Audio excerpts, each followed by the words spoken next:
Hey guys, thanks so much for watching this video.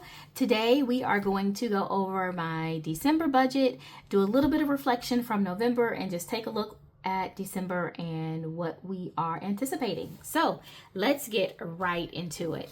Okay, so November was hit or miss. I'm gonna go ahead and say that. I have said that in a couple of videos, but that is okay. I set up this budget in November. This is going to be my 2025 budget planner. I wanted to go ahead and get started in November because I'm changing the way I do my budgeting, and it was just, I thought it would be a good idea to go ahead and get started, and then by the time 2025 gets here, I can make all the adjustments that I need to make 2025 just, start doing what it does. And so, yeah, so November was a little bit rough. But I learned a lot of lessons, and I'm ready to attack 2025 and December 2024. So let's get into it. December, here we go. I already decorated the monthly for December. I think I do have a video up about that.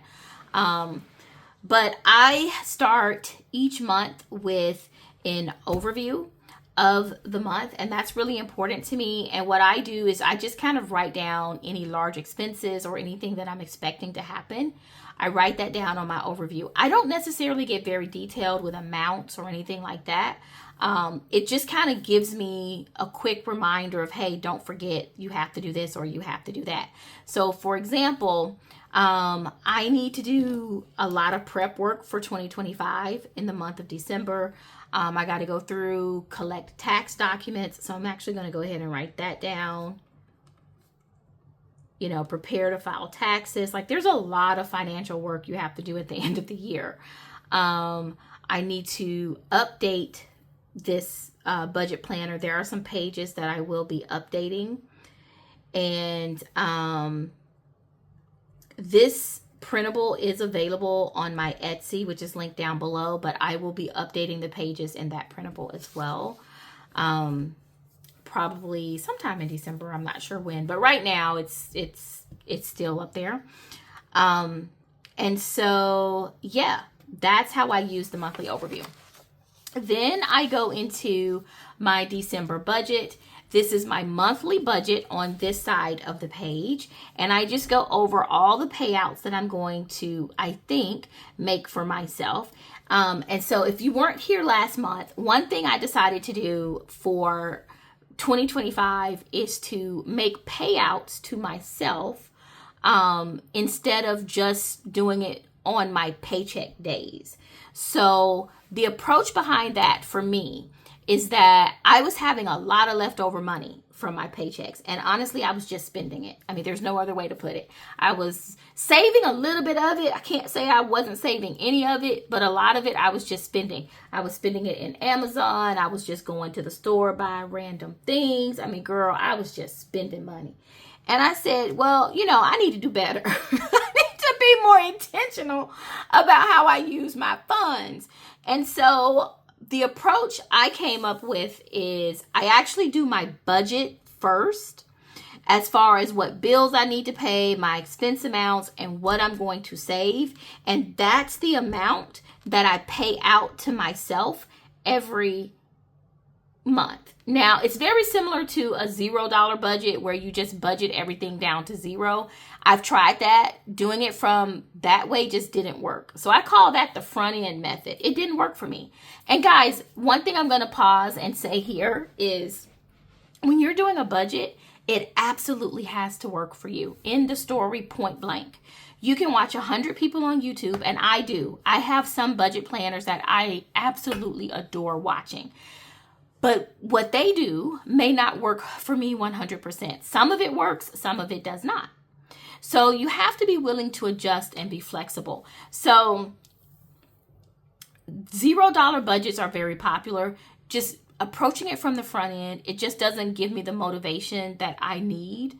And the intentional piece is just not there for me. So when I come from the back end, which is Okay, how much money am I going to spend? Because I'm a spender. How much money am I going to spend? What's my outflow going to be, right? What's my cash flow? And once I determine that, I can determine how much money from my paychecks that I need to pay myself. That's how and it has worked. It worked really well in November. I have high hopes for December and January. Okay, that being said, that's how I do this budget. And so then the next page is something that I call a monthly cash flow. This is a place where there may be a change when I update my pages. I may rename this, maybe not, I don't know. But this just shows like a mini budget per week, right? Some budget planners will have a full budget per week or like a paycheck budget, and you have like 5 in your month. That was just too much work for me. If I'm being honest with you, I couldn't keep up with that. But what works really well is when I do like this mini budget. And let me see if I can hold this up a little bit. Some of this is a little bit blurry. But when I do this mini budget, I just do like a snapshot for each week, and I have it all on one page, right? If I need like a 5th week, I'll just throw in a notes page or something. A lot of times a 5th week is like a half of a week, and so I'll include it in the 4th week. Like for example, December, the 30th and the 31st, I think, is a Monday and a Tuesday. So it was just like 2 days. So I just put it all on the 4th week. But anyway, these are like the monthly the weekly mini budgets. I do my weeks starting on Monday, so I put the date, and then I put what I'm going to pay during that week. And that is a game changer, because I can do this all day long.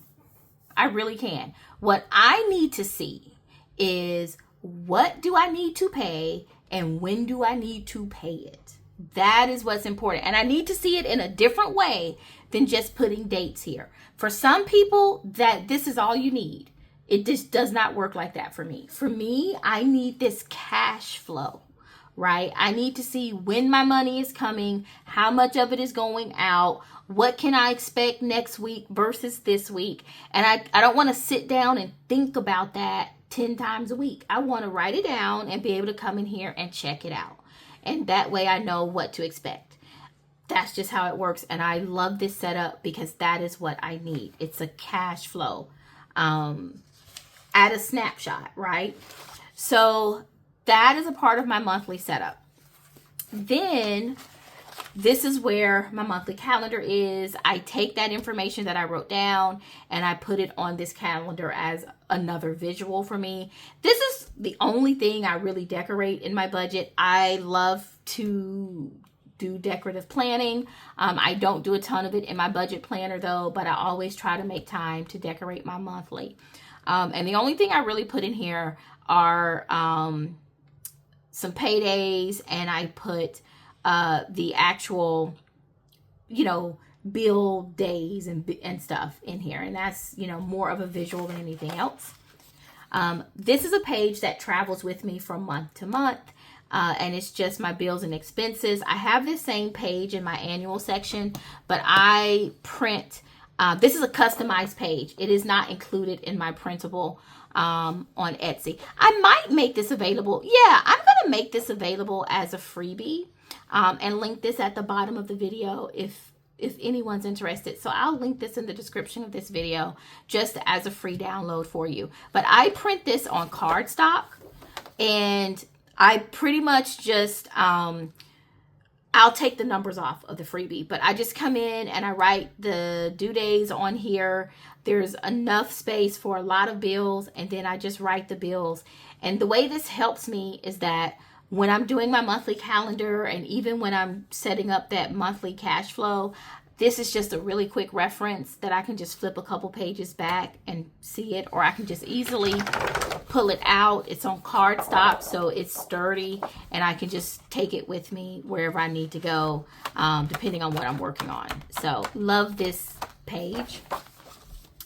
And then I set up my monthly summary. I've said before, this is a transfer page. I transfer this to my catch-all planner, but this, I just quickly list my major activity for each week, and I put this in my catch-all planner so that when I am setting up my catch-all planner, I'll know when to make notes of those major bills. And I'm actually going to go ahead and take this out because I'm going to set up my catch-all planner after this video.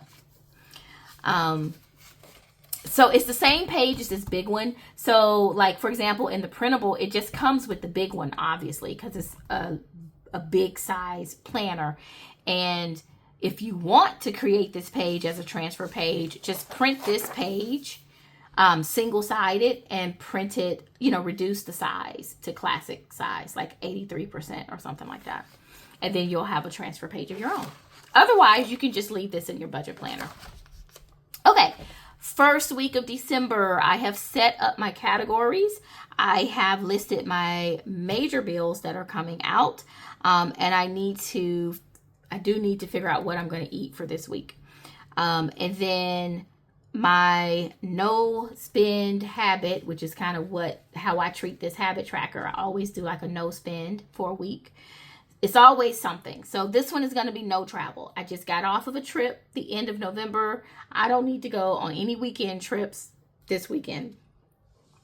But for my groceries for this week, I have a $50 budget. For my personal, I have a $50 budget. Entertainment, 0. Transportation, 25. Eating out, 25. And the way I do this is when I come in and I write down my daily expense, which I don't have any for this week so far. I write down my daily expenses over here just as a running total, right? I then take it and I subtract it from my grocery category over here so that I can see how much I have left in my grocery budget. Why do I do this? This is my attempt to replicate cash envelopes. I do not use cash. I've said that before. But I love the concept of a cash envelope. And so you can imagine one of these boxes as an envelope. Because if you had cash envelopes, you would go to the bank and you would get $50 out for your grocery budget, put it in your cash envelope, and every time you spent cash at the grocery store, you would subtract that, right? That's how cash envelopes work. Well, I don't use cash, but I still like that method, and this allows me to do that. So if I go to the grocery store and spend $10, I'll come in here and write groceries, $10, and my balance will be $40. And I do that until I get to 0. So the same concept of a cash envelope is just for people who don't use cash. My expense tracker is where I just keep track of all of my expenses. This correlates to one of my checking accounts. So this balance should end up matching what's in my checking account. And so it's important to keep track of your expenses in this way for me. That's why I have both of these. Does it always match what's in my checking account? Nope. It hasn't matched all year, actually. But I'm going to keep trying because one day it is. One day it's going to match. I believe that. But anyway, that's what the week looks like. So I'm excited to dive into this week. And hopefully I can stay on budget this week. Oh, you know what I need to add? Guys, I need to add gifts. I'm going to buy Christmas gifts this week. Am I though? Yeah, I am. So this blank category is so that you can write anything you want. I mean, you can cover up any of these labels if you want to, but I definitely am going to do gifts. And I think I'm going to put $200 for gifts. Yeah, that's what I'm going to do. Because it is the holidays and I am buying gifts. And as soon as I don't buy a gift, or as soon as I buy a gift, I'm not going to know where I need to write it down. So, now I have a spot. And that's what budgeting is all about. You have a spot for all of your expenses. So now I have a spot for that. Okay, that's it. Thanks so much for watching this video, guys. Catch me next week as I review how I did for December 2nd and I get the next week set up. So appreciate you. Don't forget, I am going to link that freebie down below. These planner printouts are available on my shop. That will be linked down below as well. I think I have a sale going on for Cyber Week.